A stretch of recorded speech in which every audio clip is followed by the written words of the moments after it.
Good morning. I am here in Huehuetenango. I have been here for a couple days after traveling from Coban, and yeah, it's been a pretty cool experience up here so far in the Western Highlands here in Guatemala.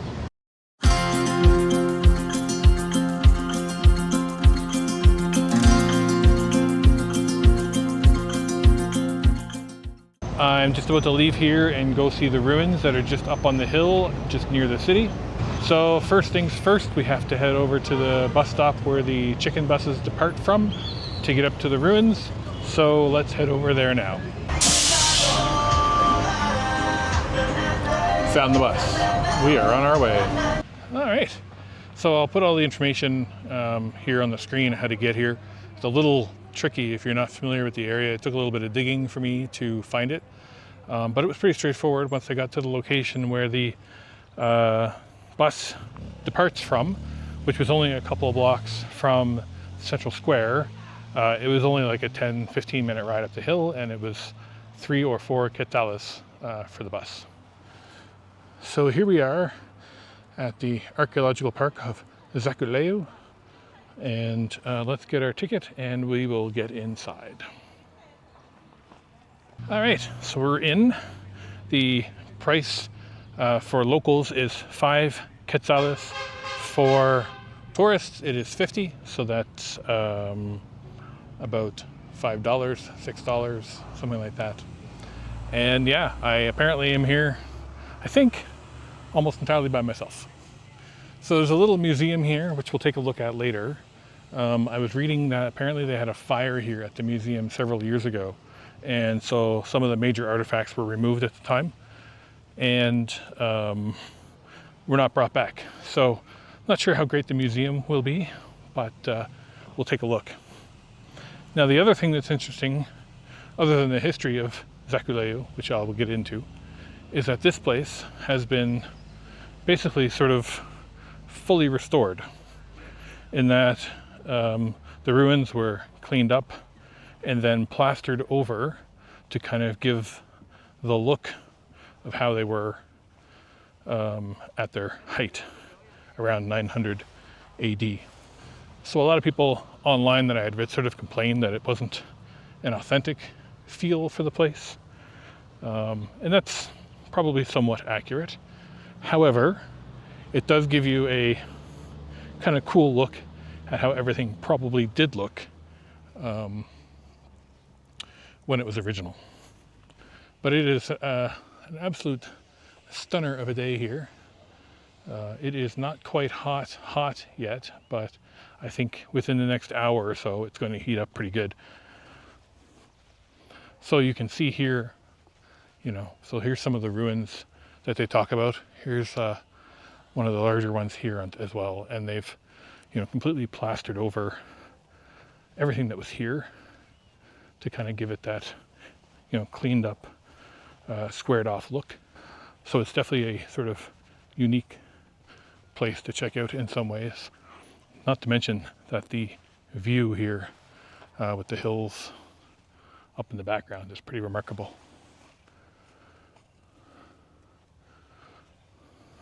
So a lot of these structures are simply named by numbers. So this is like structure 13, for example. But it's pretty easy to picture, how this place would have pretty much looked just like this 1,000 years ago. So there's, somewhat of an appeal, I suppose, to seeing ruins restored in this way.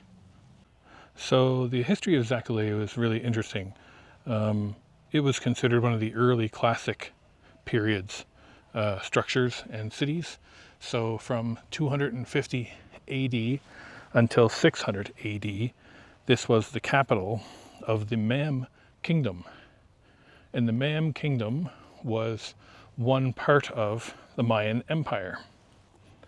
So the Mayan Empire wasn't, at least at that stage, sort of a unified force.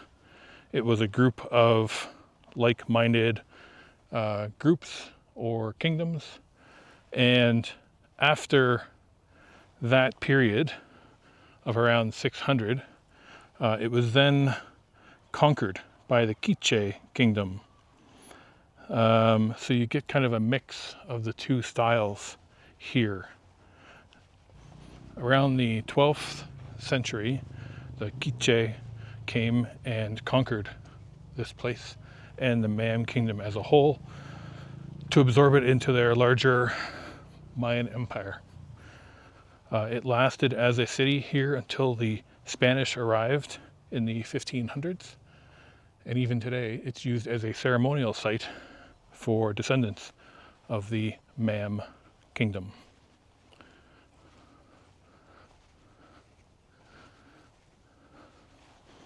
So once the conquest by the Quiche was complete, they then overbuilt on some of the old structures that had remained. Obviously much had been destroyed during the fighting, but what was here remained, and then they built on top of that. So that's why you see kind of a mixture of the two styles here. One thing that never fails to show up at all of the different Mayan sites is, of course, a ball court. And I think this is actually a good example of why the type of restoration that was done here is not always the best option. I think even today, most archaeologists disagree with this type of restoration just because it covers up the original buildings that were here with, modern materials. And, as we've seen with other ball courts, like this would certainly be an open grass area that the game would be played on, but you still have the distinctive two sides with the angles on them. And they've got this whole raised entrance area here, which is kind of cool. But yeah, there's a good example there of why this kind of restoration isn't always perfect. So this place became important for a second time during the Spanish invasion / conquest, because the Mayans had been living in the local area, specifically in what is now the city of Huehuetenango, where I've been staying. So even though they were able to retreat up to here, and with the fortifications that the city had, even at that time, the Spanish basically starved out the remaining Mayans that were here, and they were forced to finally surrender in around 1525 to the Spanish.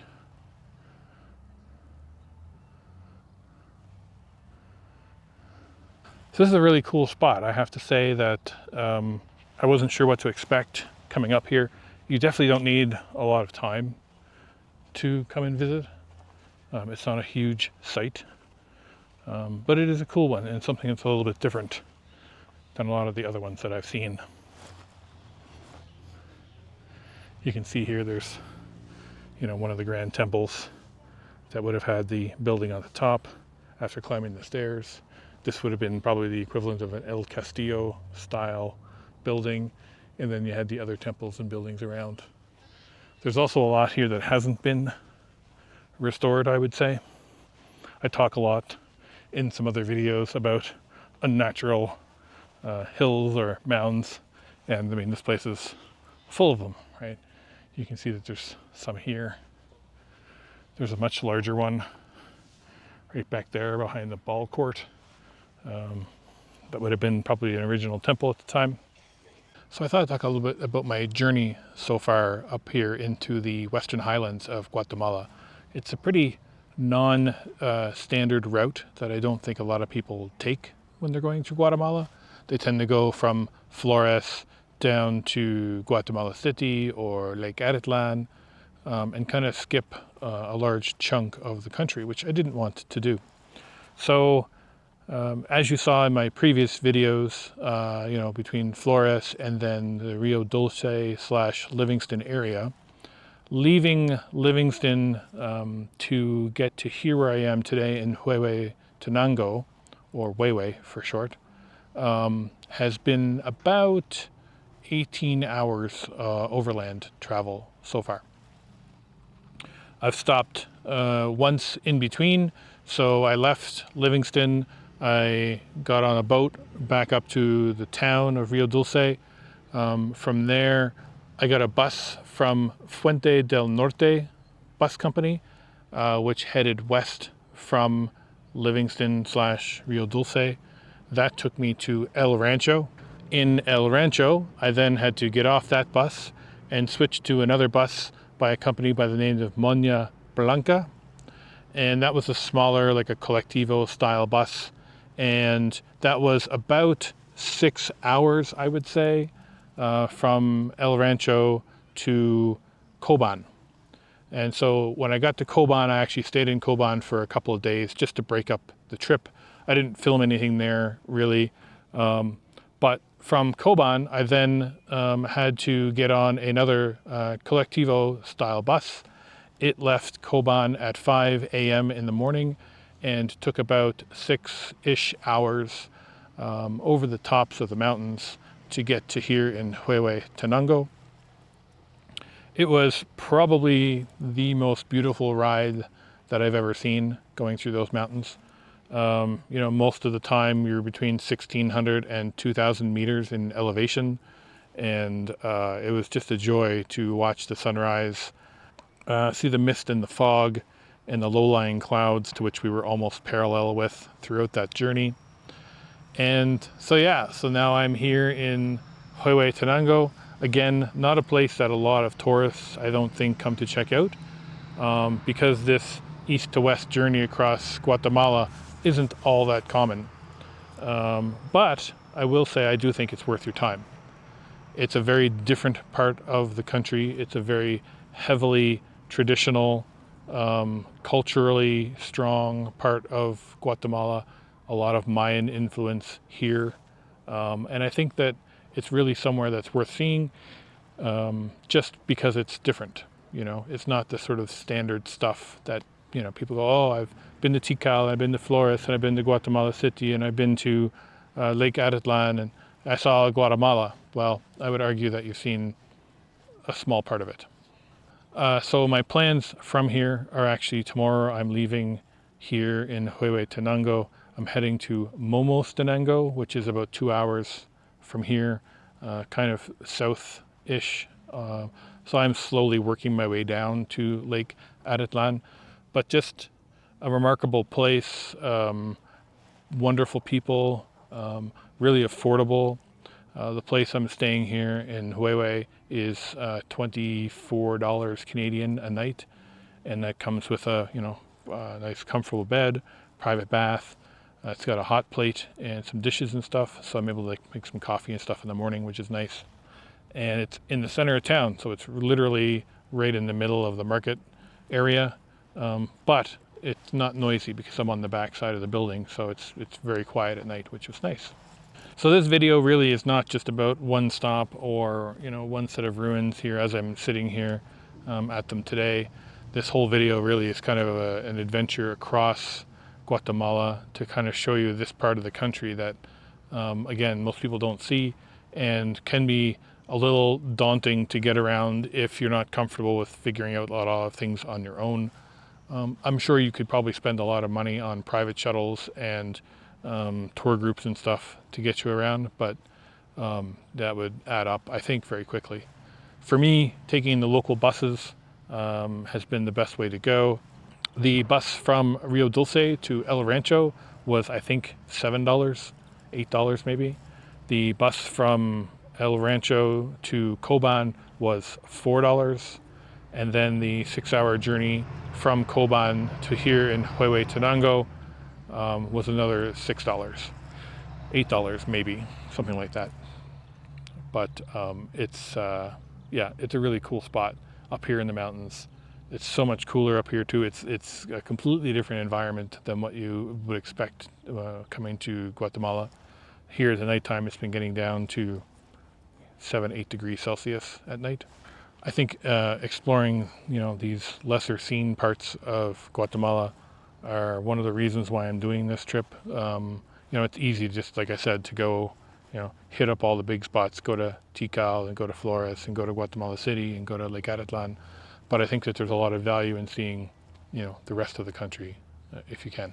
It means I'm going to be taking longer to get through it, but there are worse problems in the world for me. Just another quick shot of sort of the main square here. So you've got the, equivalent of like the El Castillo temple here. There was actually, when the excavation was completed on this building, they actually found a tomb underneath it that had several burials inside with a bunch of like tributes and artifacts, and gold and those types of things were included. But looking around here, you can sort of see like there's a main offering platform here, the big temple, a couple smaller temples. This one here hasn't been restored. And then you've got this one here, which is just identified as structure 6. There's actually some more excavation, I think, archaeological digging going on over here around the corner a little bit. So you can still see there's still quite a bit of work being done on the site even today. Anyway, this is a pretty small site, pretty easy to walk around here in like 20 or 30 minutes if you come up here. Let's take a walk over to the little museum and see what's inside. Again, with the fire and stuff that they had here a number of years back, I don't know how much still remains there, but let's go and take a look. So we're just going to head up. The museum is just up in this little white building up here on the left. So I just came over here to the little museum, and there's actually quite a bit more here than I thought there might be. You can see lots of little pieces that have been recovered from the site over the years, including one skull and lots of little figurines, pieces of jewelry, those types of things, offering pots. They've actually got some paintings here on the wall that kind of show, what the place would have looked like at its peak. And then they've also got some more pieces here from the recovery. So you get this beautiful incense pot, very detailed. Still see some of the color on it. And then you got some smaller ones here and some ritualistic things. There's like almost like a conch shell piece that's been painted. Different pieces here used for probably different rituals, those types of things. This one here, you can see some of the design on the inside, even though it's scorched. I'm going to guess maybe some of this stuff was burned in the fire that happened here. Some pictures here. This is dated October 1980 of some of the excavation.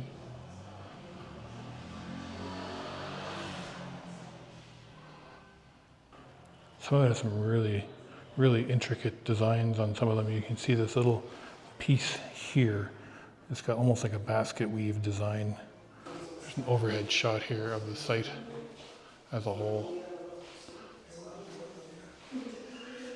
So when you come in, you kind of come in up through here, and you come down this way, and this is sort of the main area with the big El Castillo. And then there's more of this down here that hasn't been excavated yet. So they filmed a movie here called Tarzan's Jungle Rebellion in 1967. It was actually meant, I believe, to be a pilot for a TV show, but was later turned into a movie. And there's actually shots here of, some of the scenes, behind the scenes stuff that was going on during the filming of the movie. And there's Ron Ellie playing Tarzan.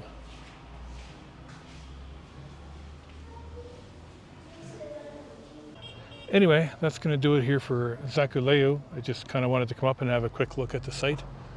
Again, not a big site by any stretch, but an interesting one given the history of it, given that it was a center point to the Mam kingdom before it was kind of taken over by the main Mayan Empire.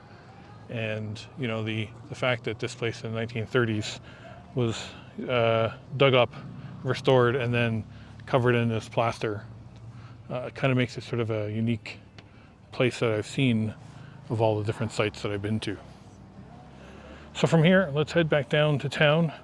I'm going to see if I can figure out how to get the bus from here. It's easy getting up. I don't know how to get it back, but I think it's just kind of flag one down when they come by. So we'll see how that goes.